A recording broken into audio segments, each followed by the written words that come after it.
Hello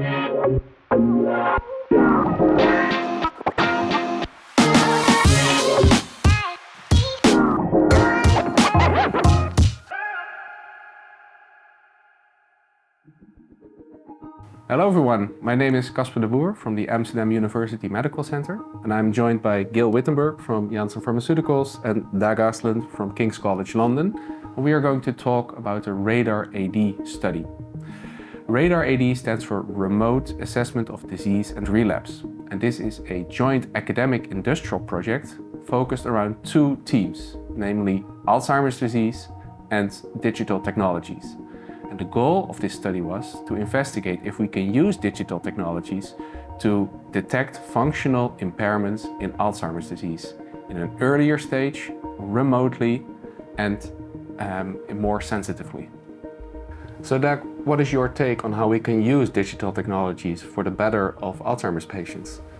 Having been in clinical research in dementia for many, many years, I've really noticed that it's huge developments in technologies that have happened in society haven't really translated into our clinical world when we work with patients. And I think there's a huge potential there that we can capitalize on. And that's why I think this RADAR-AD project is so excellent.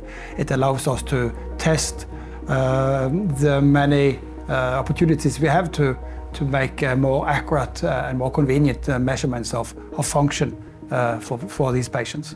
Yeah. And Gil, do you share this opinion from an industrial perspective? Yeah, from a pharmaceutical perspective, where we're trying to develop therapeutics for patients, we want to go earlier and earlier in the disease stage because that's where we think we'll have the most impact.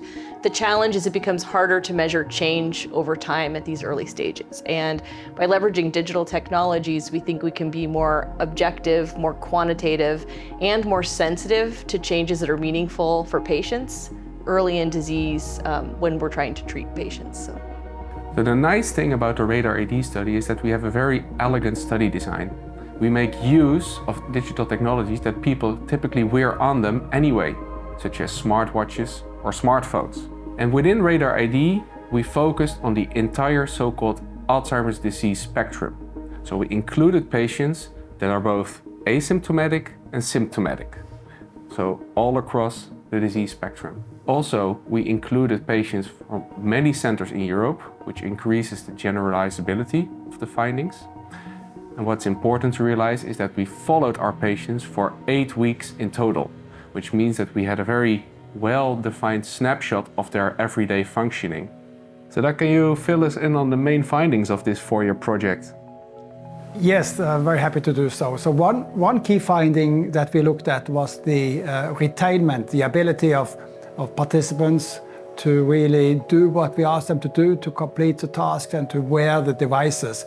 And that's why is that important? Yes, because many people have said, oh, you cannot use modern technology there are people who are old, they have cognitive impairment, even dementia, so why bother? But we don't agree with that view, and the findings support that. So we were really pleased to see very high retainment, meaning that people, they're really able to do this task. And that's such an important finding, because it doesn't help us if we have fantastic devices if the patients cannot or don't want to use them. Yeah. Yes, it shows that you can actually use this data. Absolutely. And you can actually collect this data in this patient group. Great. And what about the actual data? What did it show, Gil?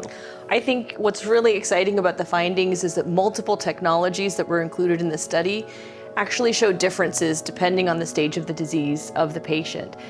We also measured in this study indicators of Alzheimer's pathology, and we see differences in the device that discriminate between different pathologies.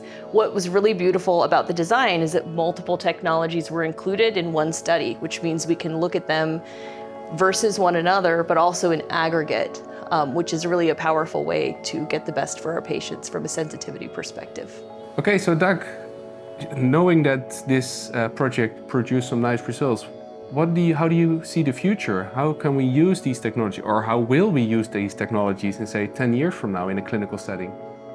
Yeah, thank you. That's a really interesting and important question. And I really think that we can use these devices for two main clinical tasks. One is diagnosis.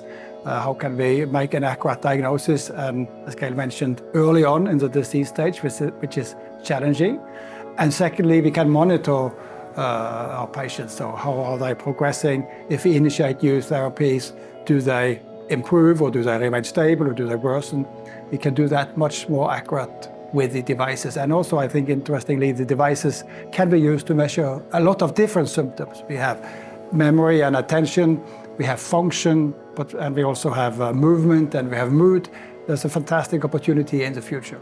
All right, and Gil, what do you foresee will be the role of digital technologies in therapeutic development in Alzheimer's disease? It really reflects the same categories that Dag mentioned, which is that there's a role for digital technologies in screening patients, similar to diagnosis, making sure we're treating the right patients at the right time in the disease, as well as what we call endpoints. What are you measuring to assess whether a therapeutic works better than a placebo or an alternate therapeutic? And so those are the two areas that I think digital technologies are really going to advance and take on the traditional methods that we've been using for decades.